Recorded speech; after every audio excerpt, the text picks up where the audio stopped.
আমাদের হরি অনেক রকম ব্যবসা করছে, কিন্তু কিছুতেই কপাল খুলছে না। সত্যি তাই, তুমি ঠিকই বলেছো দাদা।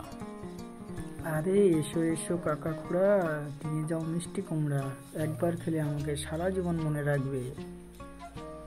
না না, একদমই নয়, এদিকে আসুন সবাই। হ্যাঁ, একদম টাটকা কুমড়ো, হরির থেকেও টাটকা। আজই নাও, খুবই ভালো।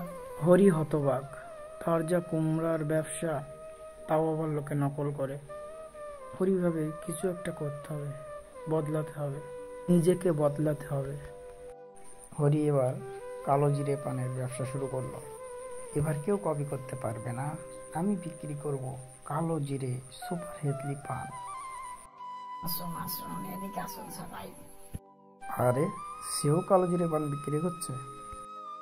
আমার জীবন আরো মজাদার, হরি তো শুধু নাম কামাতে চায়। ভাই, তুই তো আমার ছায়া হয়ে গেলি।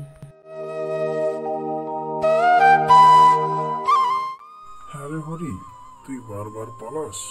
দাঁড়া হরি, তুই নিজেকে বদলা, দেখবি একদিন তোর উন্নতি হবেই, কপাল খুলবি।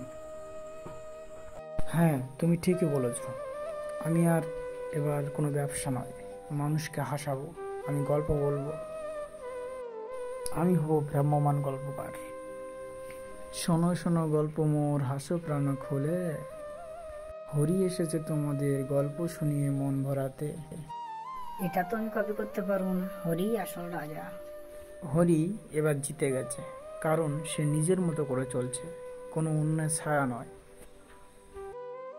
বন্ধুরা, এই গল্প যদি তোমাদের ভালো লাগে তাহলে লাইক দাও, শেয়ার করো, আর হরির মতো নিজেদের গল্প বানাও।